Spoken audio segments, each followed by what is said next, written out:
By the way, on the baby. Oh, thanks, man. Um, yeah, very kind. They're Yeah, still yeah, yeah. they're still at the NICU because they were supposed to come next month, but we'll check out what they're up to soon enough. They'll be home. Cool, cool. All right, cool. So I'll do the intro in five, four, three. Hello and welcome. Today we are honored to welcome Josh Steadman, a former Disney Imagineer who has won awards for his work on multiple continents. He was the production designer for the largest Disney castle in the world, the Enchanted Storybook Castle at Shanghai Disneyland. He also worked on prominent projects such as Marvel Avengers Station and 6 seasons of the game show Wipeout. Josh, thank you so much for joining us today. Yeah, thanks for having me. Yeah, I genuinely am grateful for your time. Um, One thing that might be different in this interview than a lot of the other ones you've done is generally when people have someone who has worked in Imagineering come on the show, they always ask the exact same questions. It's how did you become interested in theme park design? What was it like to be an Imagineer? And also, how can I become an Imagineer? Kind of thing.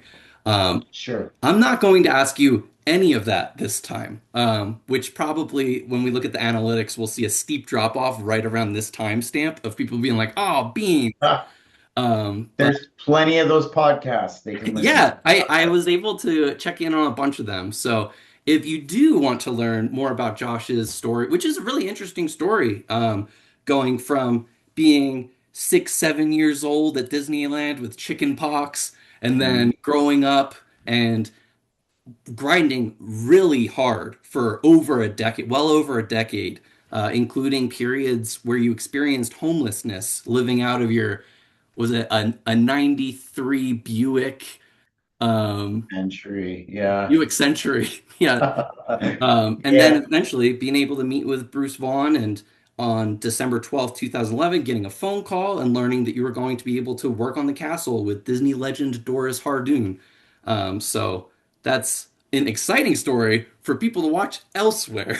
Please check it out. yeah, yeah, yeah. You've done your research. I'm impressed. But I just guessed all that actually. I got lucky. yeah, yeah, well, that's a good guess. Thanks, man. Yeah, I teach entertainment design. I taught it at Savannah College of Art and Design, and I'm currently teaching at Laguna College of Art and Design. So if you want to know more about being or becoming an Imagineer, sign up for a class. How's that? Yeah, that's Go probably to the art best way to get school. to know you. Yeah, yeah, yeah, exactly. That's dope. So as far as Evermore goes, and that is going to be the main focus, this channel is hoping to serve as just kind of an archive and repository, a place that records Evermore history. So most of the stuff that I'm going to ask you about is either about or leading to Evermore history is kind of the focus. Sure. So you ready to dive into that portion of your life? Let's do it. Nice. Cool.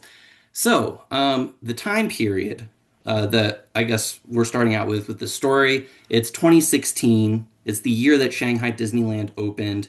You just went through a really grueling kind of feeling exhausted after a rough experience living by yourself in China.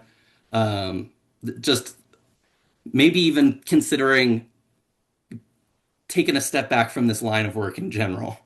Yeah. And it was at that period of time that you met up with Ken, mostly to talk about the void at that point, but then he pulls out this scale model of this park.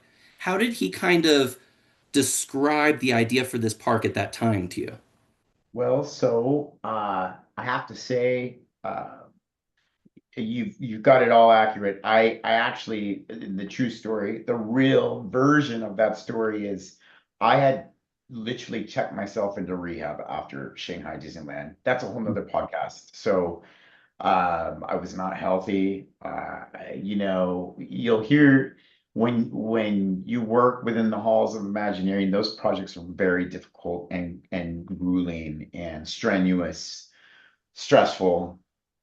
And people like me and the role that I had was all encompassing. I mean, you live, you eat, you breathe it, and then, you're working like 16 to 18 hour days, sleeping under your desk, trying to get the park on schedule. Most of the time, it's not on a schedule, it's really behind schedule.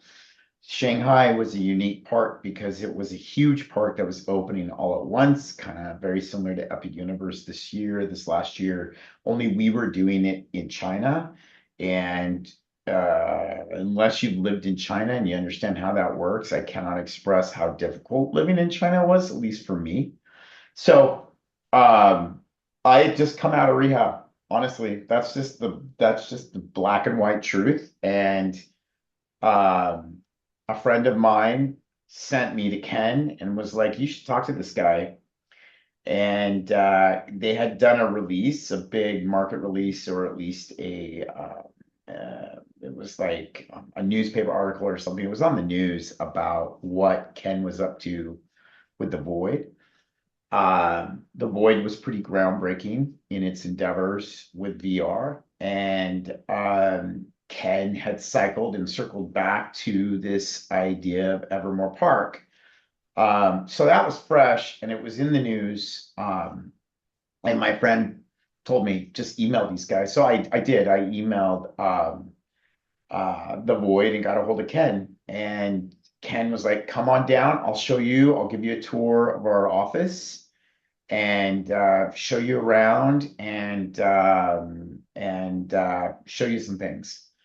I had no idea that we would start talking about Evermore. We talked mostly about the Void, and I showed him the project that I worked on with Shanghai Disneyland, which was an immersive walkthrough experience.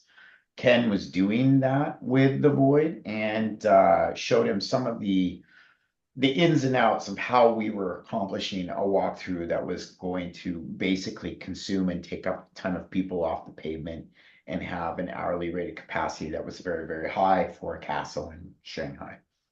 Uh, Ken, midway between this conversation about the Void in the Void studio, takes me to this back area. And there's this big model that he had built, I think it was like 2 or 3 years previous to me meeting him, of Evermore Park, and it was all in scale. It was a beautiful model. Having worked at Walt Disney Imagineering, models are a big part of that world. I've got a whole bunch behind me, actually.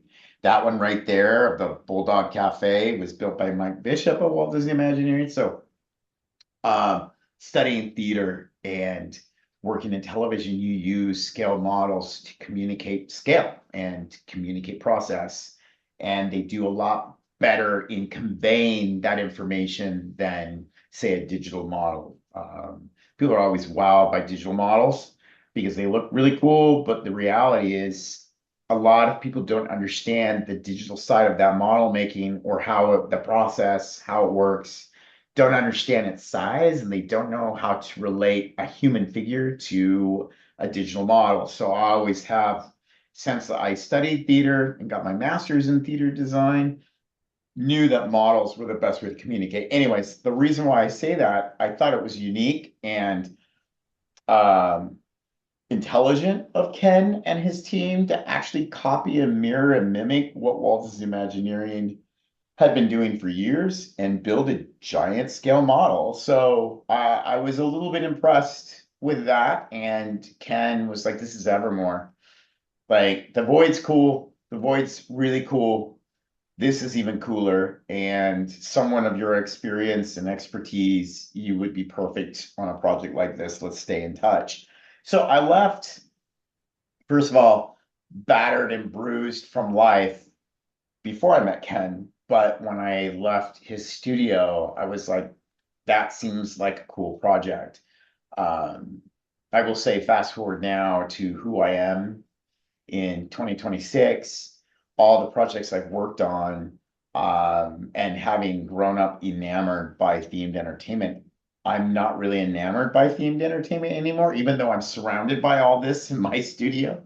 Uh, it just doesn't hold a candle to, it doesn't make me excited anymore. I think mostly because I know the political games that happen within studios and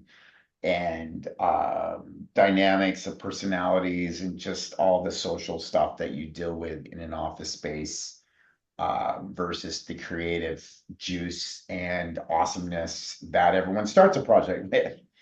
And so I'm jumping all over the place and forgive me, but um, back then, and because I had just done Shanghai and I was really kind of finding myself again, it was very appealing. Ken and I stayed in touch, stayed in contact. I ended up moving to Hong Kong and working for Cartoon Network, Turner Networks Asia, and was working on a big cruise ship project that was all themed to We Bare Bears and Adventure Time and kind of the top five classics, Powerpuff Girls, some of that, on a big cruise ship, and I was leading all the storytelling and story design for that boat with That immersive was stories. between when you worked on the Wave, that was Yep, wise that after was you had right talked with after. Ken. So I met with Ken and then went to Hong Kong and worked on that project right after Okay. meeting Ken. There was some time in between that, but for the most part, it was in the same year. And while I was in Hong Kong, someone that I had worked with at Walt Disney Imagineering, not on close projects together, but had announced that he had jumped from Walt Disney Imagineering and was working with Ken. And so I was like, oh, well, that's kind of funny because I just met with Ken prior to this person that I knew and this colleague of mine. So I reached out, and which then Ken and I started talking again through Josh Shipley, actually, that's who I'm talking about. And Mhm. we reignited this story and this concept and the idea of me helping him on Evermore. I will say that Ken and team didn't need a set designer. They had plenty of set designers. They had people in-house building prosthetic creatures and all of this stuff that had worked in television enough to know how to build certain pieces of scenery. They didn't know how to weave it all together, I would say. Not, and I don't mean that in a bad way. It wasn't their expertise in the area of expertise. And one thing I do really well, there's a lot I don't do very well, but the one thing I do really, really well is I'm super ADHD and I can spin. It's a superpower, and I can spin multiple plates all at once and make sure, well, eight pieces of scenery or eight buildings of scenery are all being constructed, designed, and built all at once. And I'm good at that. I'm good at sewing all the pieces of a giant quilt together. Not always the Yeah. one making the quilt pieces, but I am good about bringing all these pieces together and making sure they're consistent with the story and ultimately the thesis statement of a project.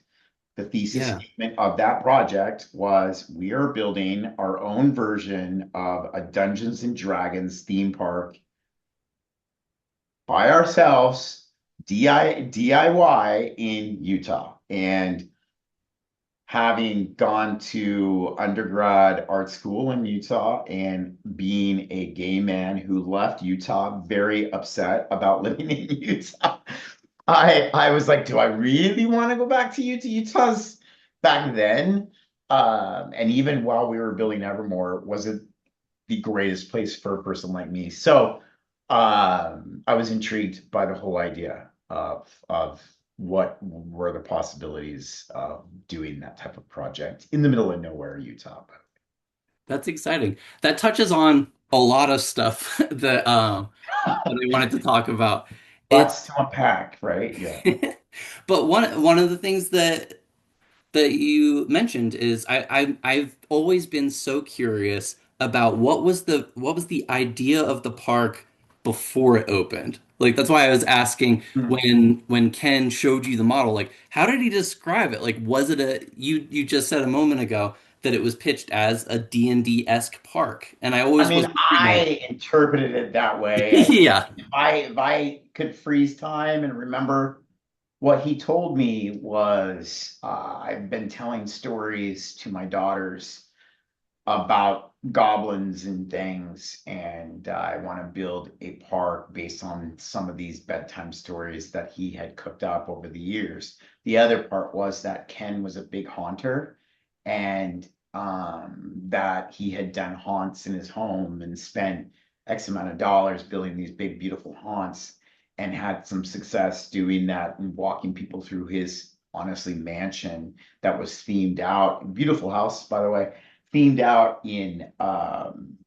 in different pirate themes and graveyards and all sorts of craziness. And then because of that, they did pumpkin, gosh, what was it? Pumpkin Fest. It was something like that out in a cornfield. And the cornfield that they did it in was where we built Evermore.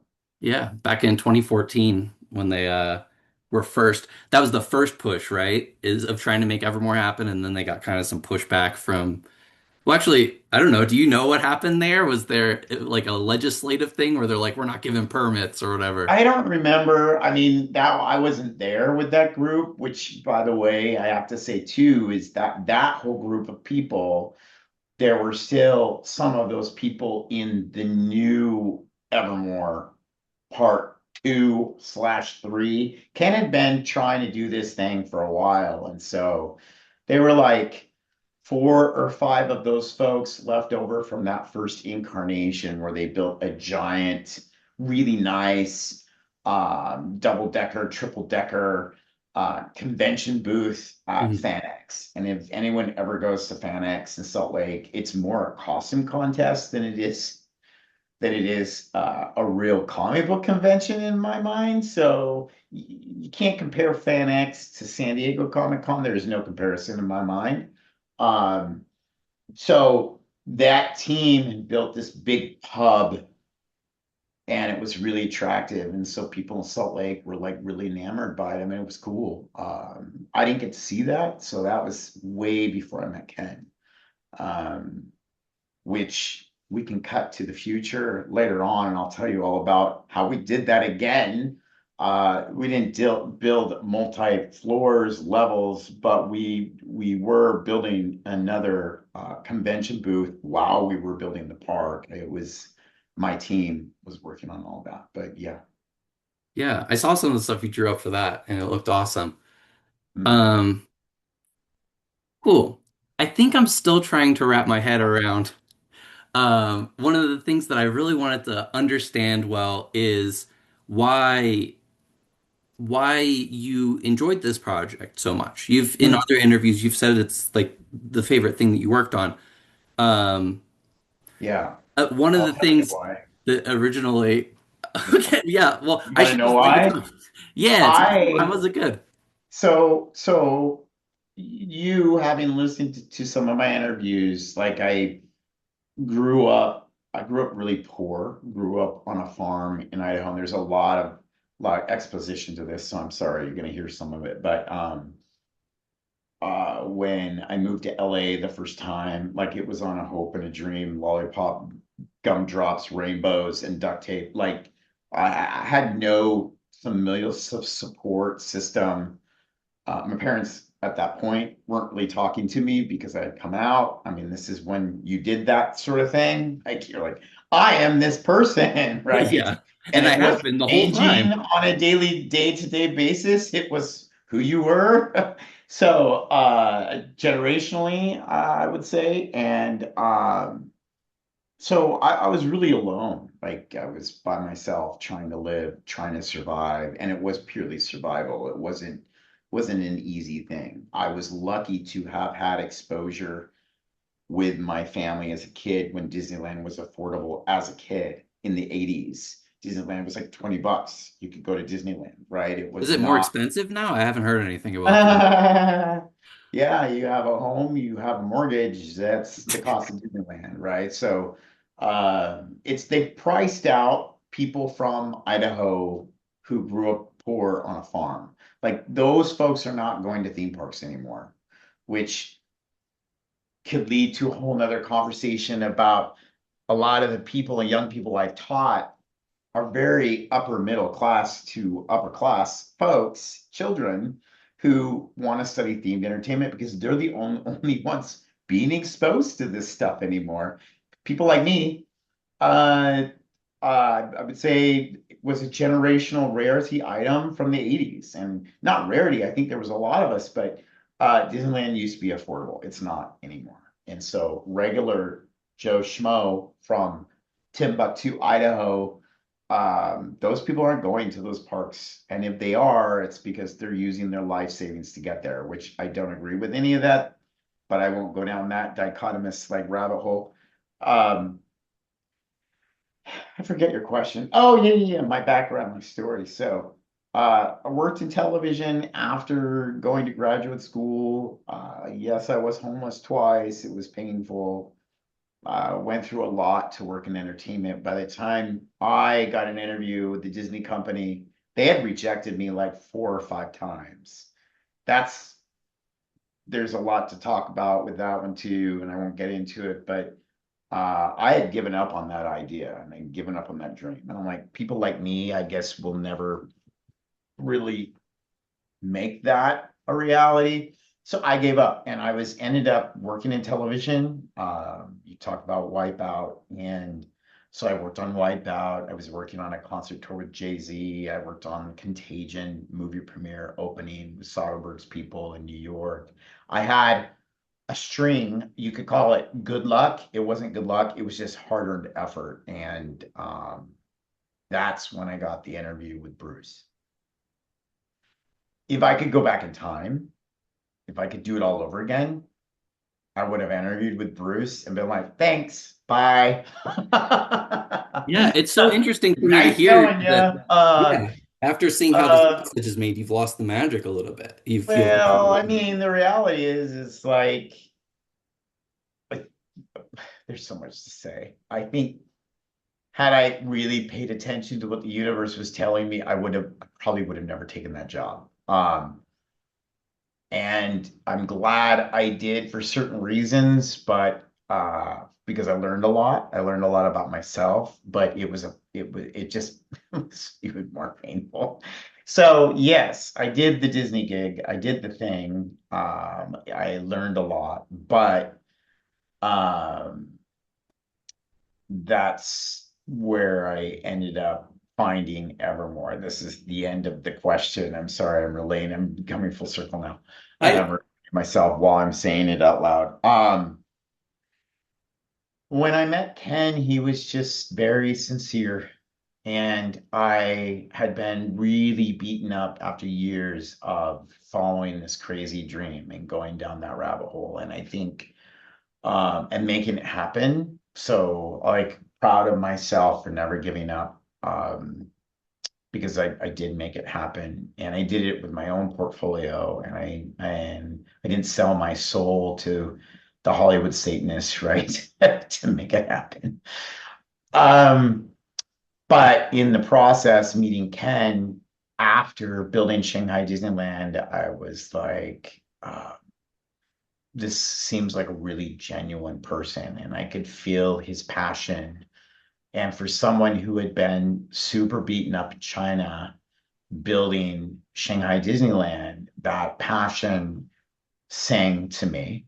And I got it and I understood it. And then the fact that he was doing it on his own, you get a lot of people in themed entertainment like, I've got this idea. And it's a regurgitated version of Knott's Berry Farm, or it's like this spun out new version of Disneyland as designed by, you know, Walt version 892. I mean, there's all these people like, I'm Walt Disney. And no, you're not, dude. No, that was like lightning struck and it struck one time and we got that guy, right? yeah. So, I didn't feel like that with Ken. I felt earnest. I felt there was an earnestness to him and down to earthness that I needed to hear. I needed to see in the right time, like for me. Um, So so it ended up being that it felt like something new. It wasn't just the same recycled yeah, ideas over and over again. Something about it struck you differently. And him as a person, the way he presented it kind of grabbed you.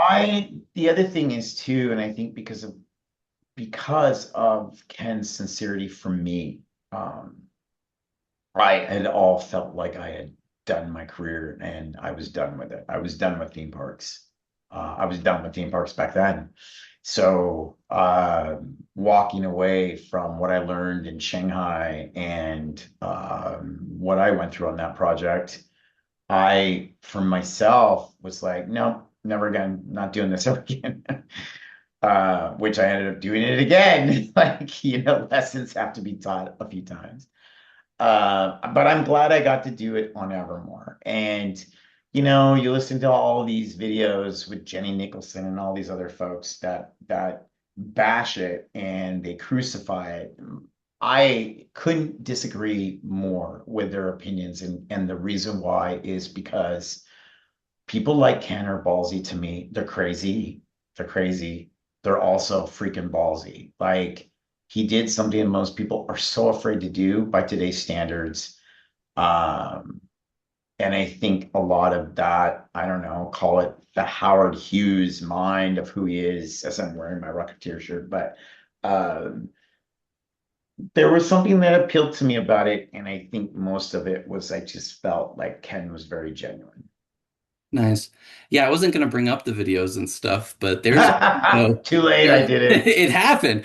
There's audio Yeah. in Jenny Nicholson's video that has Good your voice Lord. speaking And out. misquoted like 5 times. In Like, in what way? What do you mean? I mean, she took pieces, cannibalized pieces of audio excerpts, and then made it work for her favor and her story. And I guess everyone does that. Yeah, I was gonna say I can't dunk on her too much because when you're trying to tell a story, like I'm sure I've done the same I mean, stuff. I get it. I get it. But that's not what I was saying. And she used a clip or two of things that I had said in interviews very similar to this that just were not found me true. I mean, that's not what I was saying. Yeah. So way to be a news reporter, Jenny Nicholson, in your weird hats in your basement. I yeah. I I feel like I'm like 1 inch removed from her because I'm literally in like a living Oh, room right now. yeah, at least you're not wearing some gnome hat, and Right. you surrounded by all your toys and plushies. Yeah. I love it. You're like I 26. I was also in that video. I think I remember that. Yeah, Yeah, yeah. I is one of the videos that I had been making about Evermore appeared in it. And I remember at the time my face felt like hot when I was watching it. I Well, was how did she get access? She just found it on YouTube or yeah, I something? mean I posted it on YouTube. It's out there for anybody. But yeah, as time's gone on, I don't know. I've come to appreciate what she's trying to do. But obviously I sit in a very different spot than you. Um, Well, I have an invite for her, and that is if she ever watches this, make a video of something you actually love and just be positive. Don't say anything negative. just to, like Not be really one passionate about negative something. criticism. Just stay positive. That's all I'm going to say. We can move on. Okay. Yeah, I'm sure she would love to. I Mhm. okay. I am now feeling the time constraint that we discussed before we started. I have a couple Well, pages of keep stuff going. that I want to talk about, but I think that I should probably focus it down to like one direction or the other. And I would like your preference about what you would like to talk about today. And maybe we can talk again another time, and that would be amazing. Sure. Um, So the one thing that I mentioned in our email that I think would be really cool is if we could talk about the specific structures at Evermore, because I'd like to go through and do a kind of a series that talks about all of the environmental storytelling that took place in the different buildings there, like giving like a tour eventually of it. Sure. That would involve me pulling up a park map and us talking about like spot by spot. The other path that this could go is I could just kind of the conversation would continue very similar to how it's gone so far. I would just ask you more things that like caught my interest and that I want to know more about how you felt regarding your experience at Evermore. Yeah. Which fork on the road would you be interested in, if any? Well, I would like to do both based on, but not tonight, based Yeah, on yeah, time. We that's should ideal do, for me. If we can eventually do both, yeah, I'm so yeah, excited because to. I think it's valuable for people to hear what my team. So when I say my team, I was the director of show design and production, and I assembled the crew. So I interviewed people, brought them all in, and I purposely hired people that were good at very different skill sets of things that we needed for those buildings. Uh, Yeah, you grabbed some folks who were working on the CW or WB show, The Outpost, right? So they had kind of a thematically similar thing. yeah, You also got a that bunch would of be War students. Bear, War Bear, Oh, I Josh, didn't know that. I'm familiar with Warbear, of course. I just didn't know that he was one of the people being referred to in those interviews. Josh Todd, and John Lindsay, who had worked on the CW on that show Outpost, who are brilliant designers. So the secret to making a team and building a team is hiring people a lot better at things than you are. So it's just in full transparency, like I don't build things and do woodwork. Those guys did all of that, and Josh Todd is a really crazy good illustrator as well. So and I mean, he was drinking the wine of this project way before I ever had been, meaning it was totally as pastiche. I mean, the guy makes swords for a living, and weird things like that. John Lindsay had worked in theater and knew how to craft things quickly, and we had a very small window to get what we could get prepared to open and then keep going after that. Um, I hired Miles Woods, who is probably one of the most talented designers I know. Incredible digital sculptor in Maya and every digital modeling program you'd want.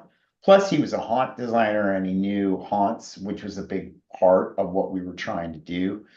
And Miles could draw, he could sculpt, he could do all these things.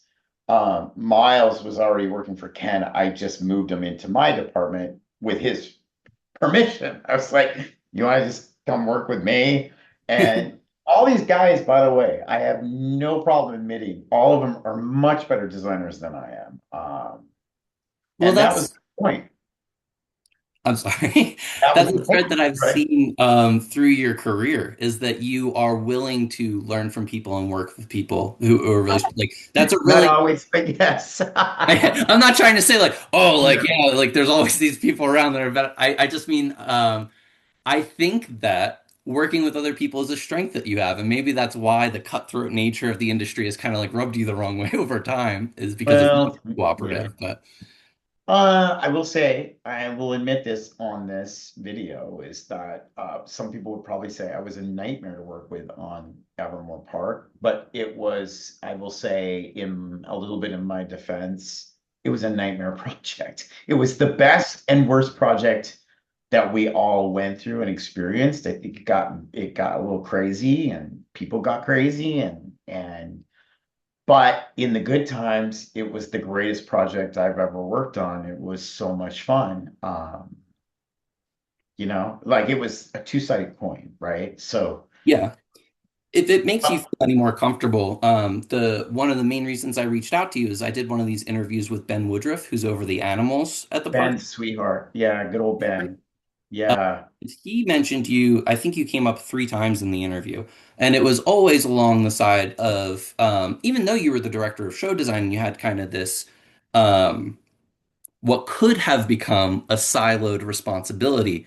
You were really involved as a leader in kind of the whole thing. Like even talking to other people, you're like, hey, let's get involved. Like we've got this real crunch time coming up on the park opening. Like let's even if you weren't like necessarily like the one wearing the captain hat, you kind of filled that role, and that seems like a positive thing to me. It Ben didn't think you were a nightmare to work with, I guess is what I'm trying to say.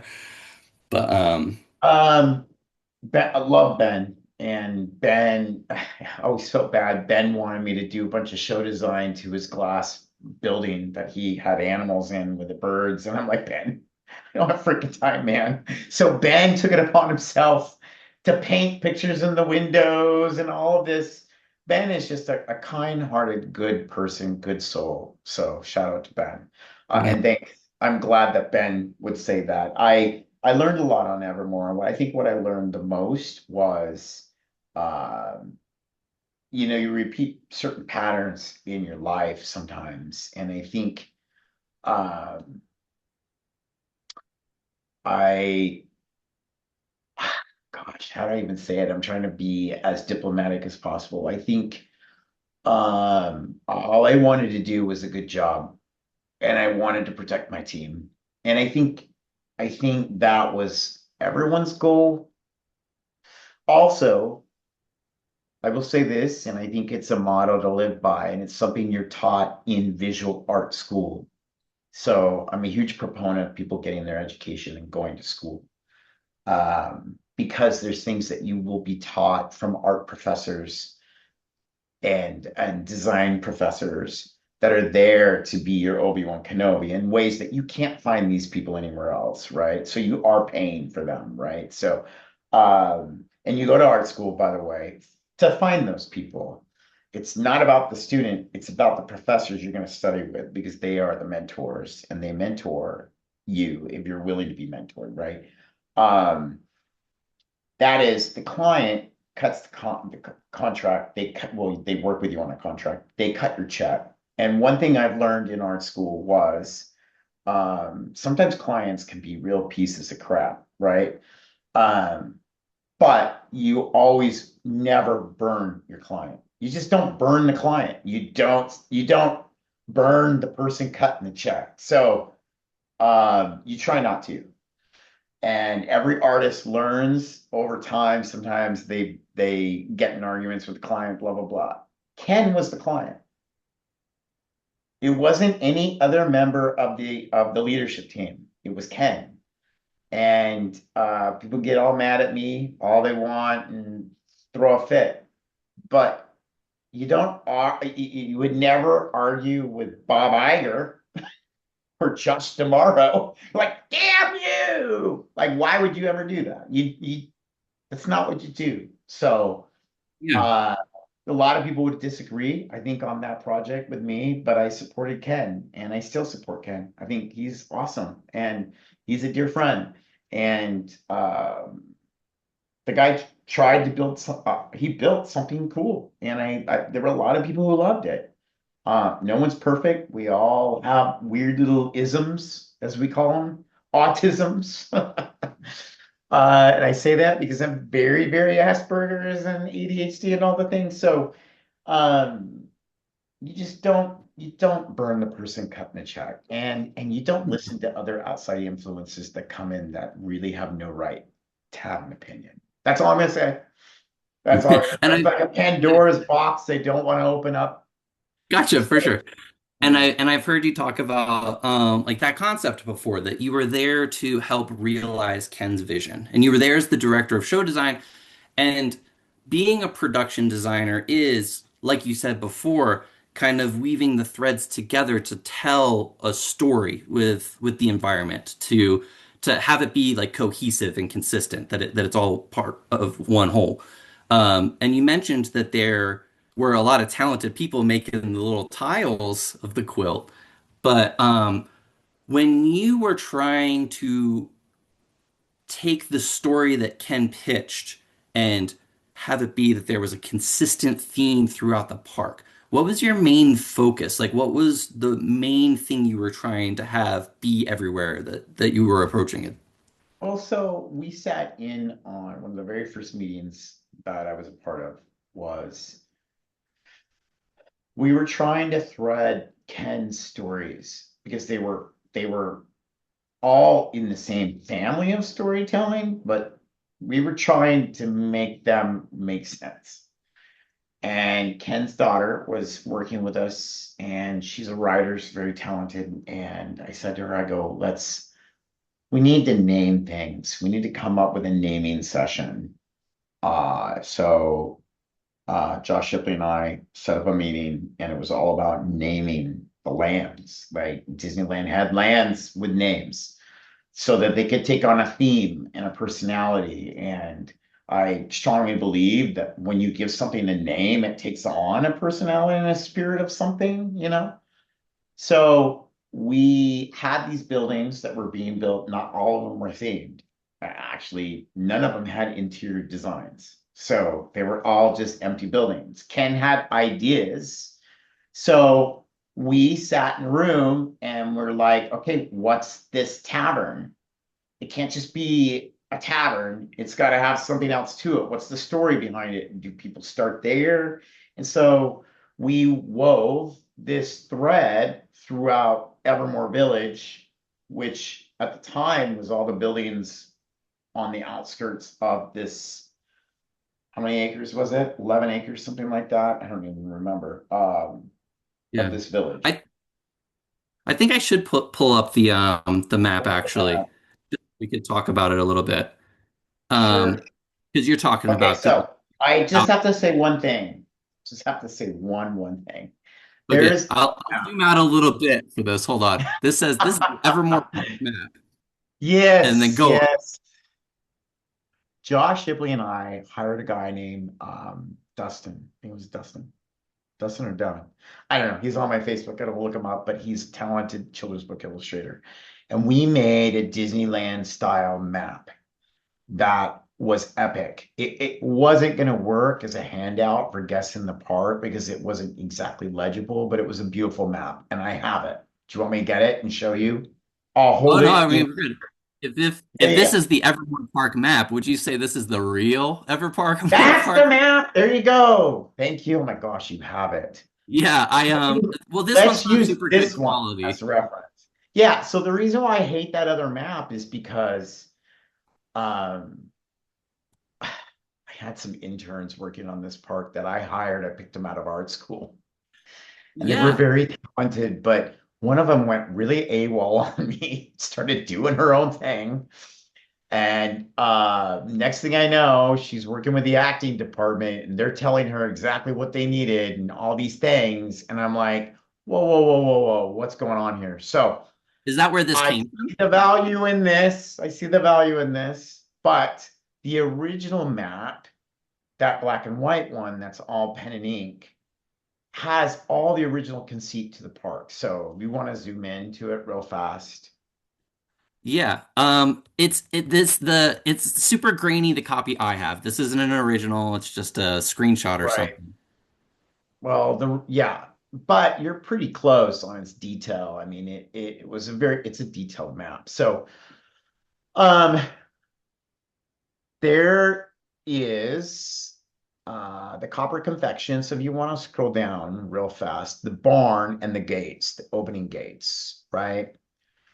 And then we did the slanting, not the slanting shanty. I'm trying to remember it all now. It's been a minute and I haven't thought about Evermore in a long, long time. So I'll just skip past the two, gosh, something west, something east. I can't remember. Yeah, Borders Barter's too. Post. Yeah. The Jeez. signs made for these.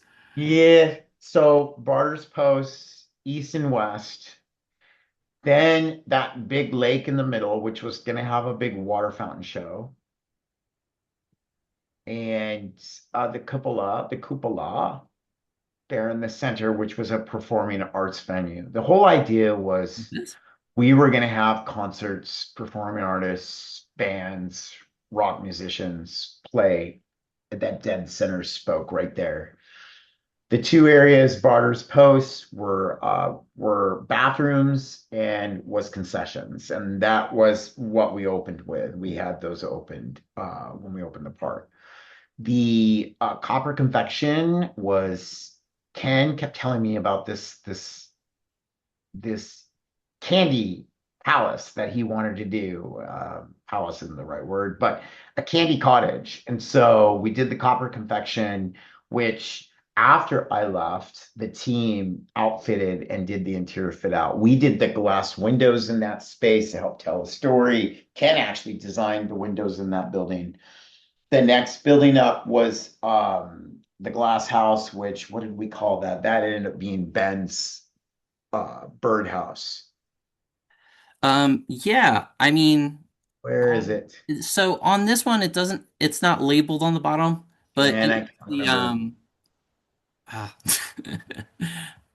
The There you not glass go. The house. Nodding Glass House, which I don't remember it being called the Nodding Glass House, by the way. Yeah, are these the names you were saying that you went through and named all of the Yeah, we locations? named These are the all, ones this you is put. what we named everything. Yes. Nice. Yeah, I Yeah. guess. Oh, not. Yeah, here's the glass house, number 4. Nodding Glass House. The problem is they separated it all, the words on that other map. Whatever. I hate that other map, so forgive me. But Nodding Glass House, which I don't even remember that. I'm sorry. But It's Crooked okay. Lantern Tavern was really where the walkthrough experience began. If you look to the right of that and you see that hedge maze, Yeah, what is this? This isn't on the other map at all. so we built the foundation for it, and it ended up becoming a stage for performances. Uh-huh. That big tower that you see there, we were going to do a giant clock tower. We were in the Oh, okay. process of getting licensing and permits to build that thing. It But it was ended gonna up have, never. Ken wanted to have slides inside. I don't know how we were gonna do that, but it had, we have a model of it and in scale for the miniature park that we built twice, actually. I didn't build it, but the team that came before me had one in their map in their model, and then we did a small one when we did our version of the model too, which I don't even know where that thing's at anymore. But we redid the scale model of this to what we were opening the park with. Okay, So so there's also a model of what the park there actually is. looks like, not this Yeah. like conceptual thing from before. Yeah. Yep. Yep. So after, so the whole park story starts at the tavern and then curls around, goes over the stream. And then you have the slanting shanty and you have the mill. Yeah, this is the Yep, slanting shanty, and this is the yep, mill that we passed earlier. yep. And then you actually curled all the way up and you went, yep, there were, yep, and you go up around the, gosh, what's it called now? See? But before we creep into the spooky area and talk about Loudon's Rest and everything, Yeah, Loudons. My is gosh. in this Grove area, is there any more? Because what excites me the most is like details that I haven't heard of before. Is there anything Sure. like some Yeah, nitty there's a gritty lot. story about? Because I know that for the Crooked Lantern Tavern, there's like an article Here's, that said that there was like imported stone from Europe. Is that true we at all? did. Like, Ken had a lot of antiques that he bought in Europe. yeah. And he had several storage containers of these antiques. Like, I don't remember how many we had, six or seven storage containers of antiques. And he had this trying to remember what we put in there. We had two corbels that existed. They were on the front of a building's facade, and we turned them around and we made them the fireplace mantle. Oh yeah. Yeah. They were all antiques from London and Paris and all sorts of stuff.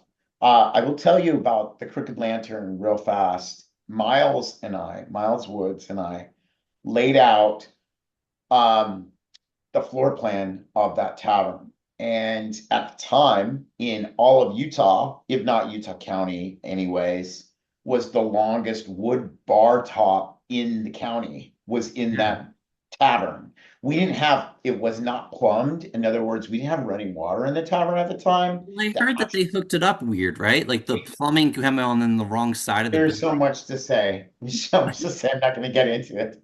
Sorry. But yeah, so we couldn't actually get the water to run in that building. But so the whole idea was to make it a show space. It was the first set that my team built. Interior, we did the whole interior and Mill Creek Construction Company. So I will say two part of my team, I hired a guy named Chad Davis, who is a very well-known set painter who has worked on Maverick with Mel Gibson. He's worked on John Carter of Mars. Very talented set painter. And I brought him in and I said, we have a very tight deadline.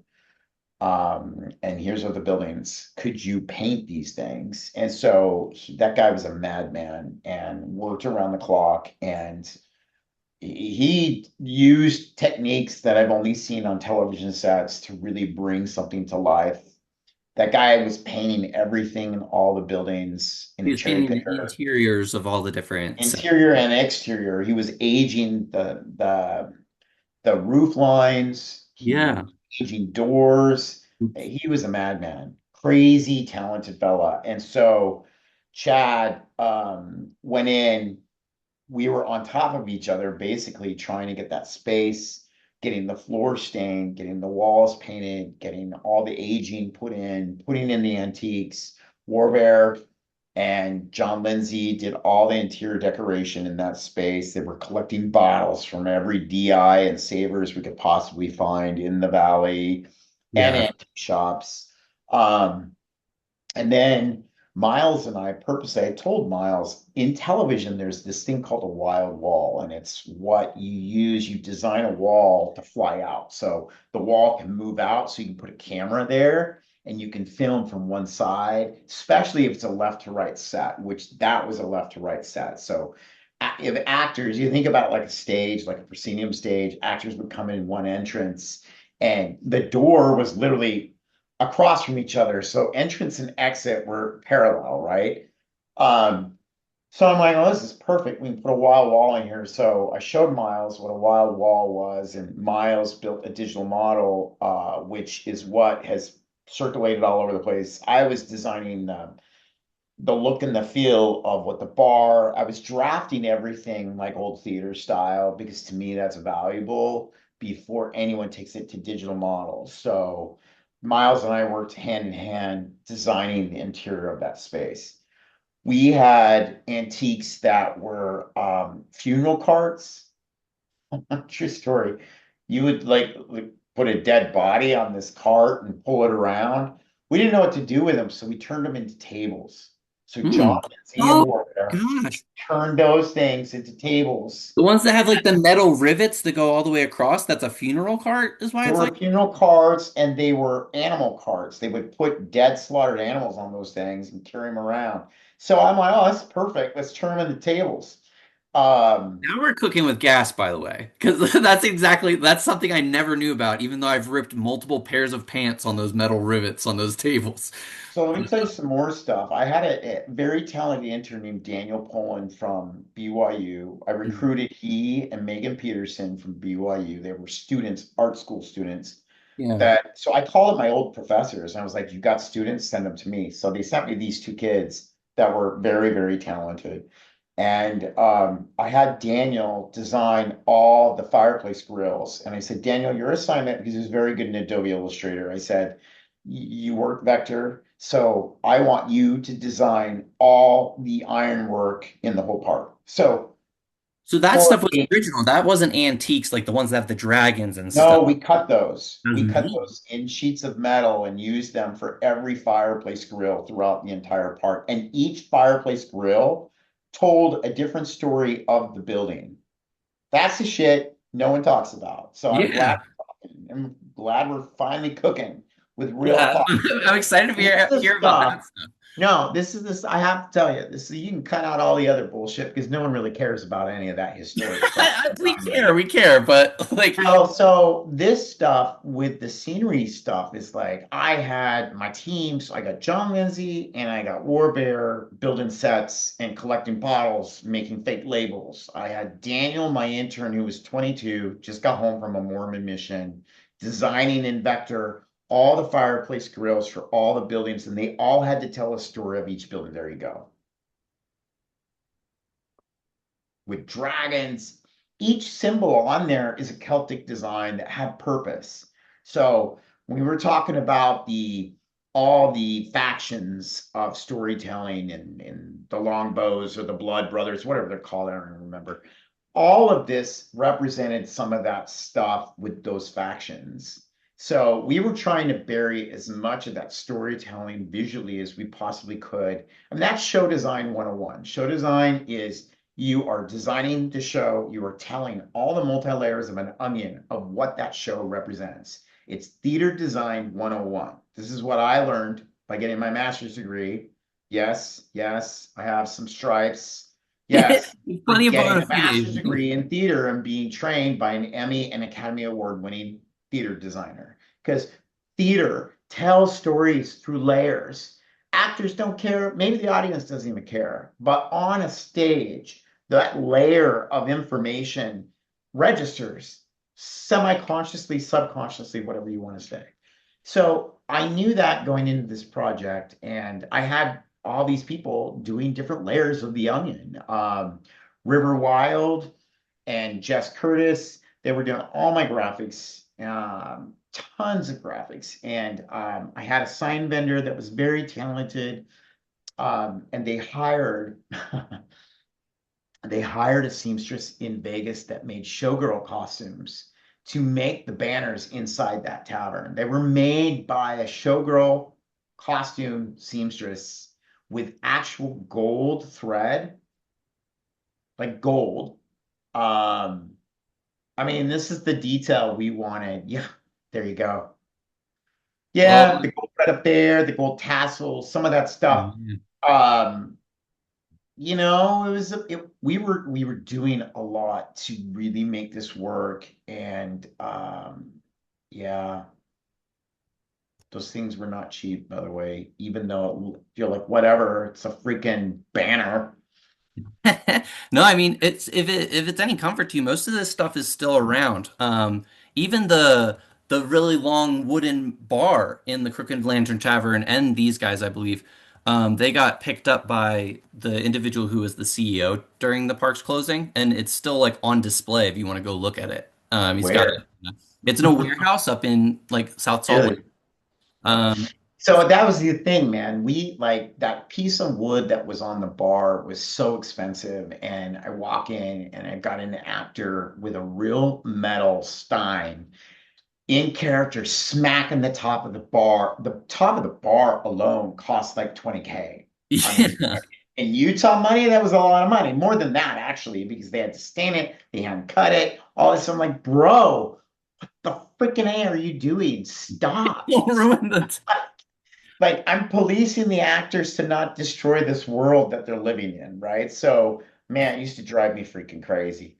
So, and then let's see what else do we have going on in that space. There were a lot of secret hidden bottles in the back bar, but a lot of commercials were then later on shot in that space in that wild wall that I was telling you about. They actually used, and I think it's because Ken told them about it. So Yeah, it's the here for wall the popped purpose. out, and that's where we had hidden windows. There was a section of window. The glass, excuse me, the glass windows in that space, the stained glass were real stained glass windows. Um, Was that something you guys made, or was that antiques that you procured? no, they were made for that building. So, and then Ken and I worked with the sign vendor to come up with fake stained glass that you would never know was not real stained glass. Hmm. The rest of the park had that stained glass in it, and it wasn't actual glass. The whole story. Um, what else was in there? Was this all these famous antiques that had a lot of history. I mean, there was a pirate rum bottle that was stuffed up in there on one of the shelves that had actual coconut rum from the late 1600s. Like it was insane. So we had a lot of history in that little room. In that, Yeah. That's one of the things that always confused me though, is so you have a bunch of bottles that you were able to grab from, and I've got to let you go soon. I'm so sorry. yeah, yeah. I got to go to Costco before it closes tonight, I bro. mean, it's the most blessed place to go. I can't blame you. Um, you mentioned that you went to thrift stores, you got all these bottles, and I remember in this building there was hundreds maybe of bottles that were always set up there.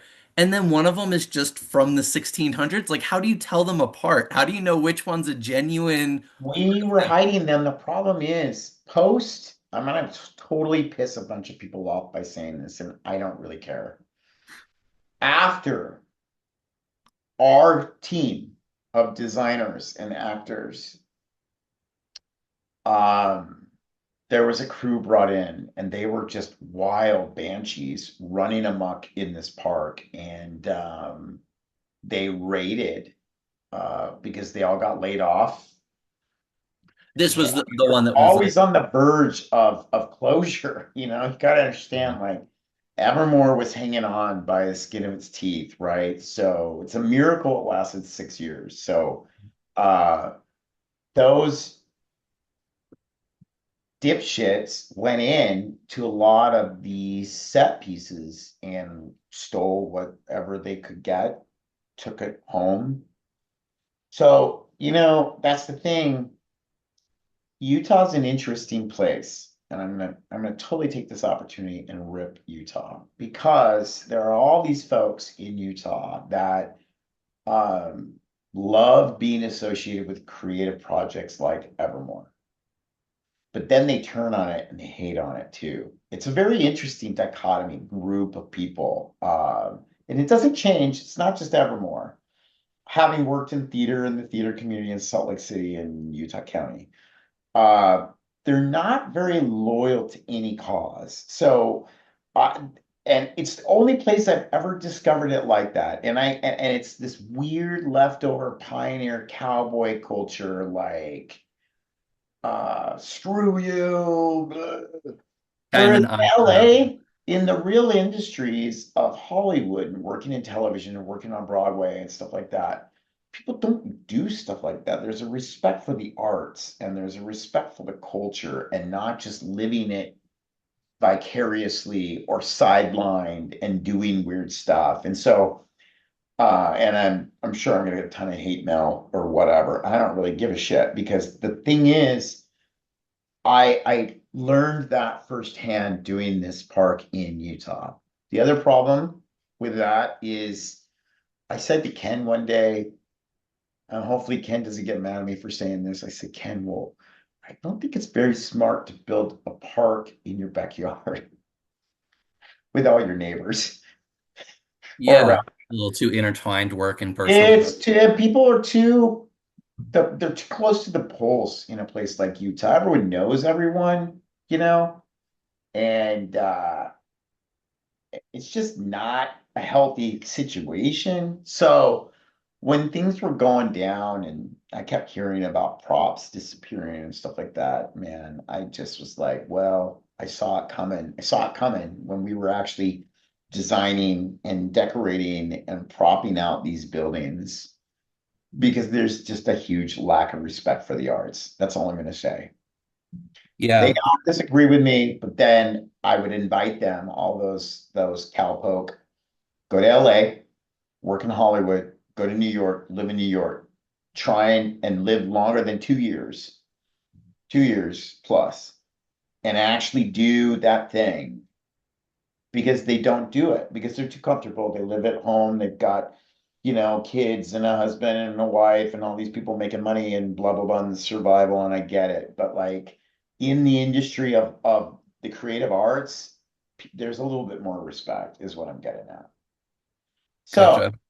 it was a dangerous proposition because we had all this stuff that was in those buildings, in the parks, that was invaluable stuff. It happened again when the park closed for the final time, when I was covering the park more closely towards the end of 2023. You visited in October 2023 what was supposed to be the final thing. Did you know at that time that the park was about to? Uh, Ken Ken had mentioned to me that he didn't think he could do it much longer, yeah, and he I made a was post on like, Facebook of the same thing. It wasn't like a big secret or anything. right, right. Yeah, it's sad. Things like that don't need to happen, but meaning the way people treated it and the way people rated it and then destroyed it, it's weird. And I guess maybe some of it isn't just me ragging on Utah. I'm a little bit I'm a little bit twisted with Utah just for a lot of my own personal experiences out there. But Yeah. You've got roots here and a lot of history. So Utah's is a unique place for sure. it is a unique place. It's still a very unique place. And I go back, and every time I go back, I'm like, don't get out of the car. Like, just Get through admire this as it, quick as possible. admire the mountains, forget the fact there's compounds of people with lots of kids and multiple wives, and it's just weird. So, Yeah. anyway, whatever. But yeah, it makes me sad to hear a lot of that stuff. But here's the thing.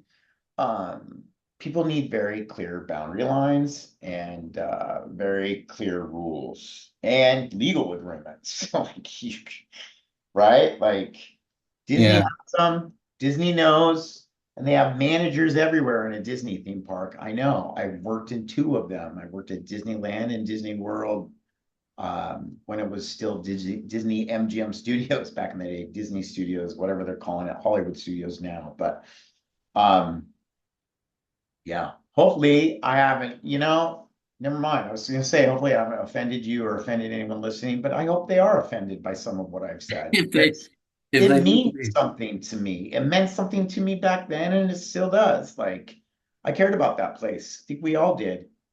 Yeah. And I still super do and would love to talk about this more at another time.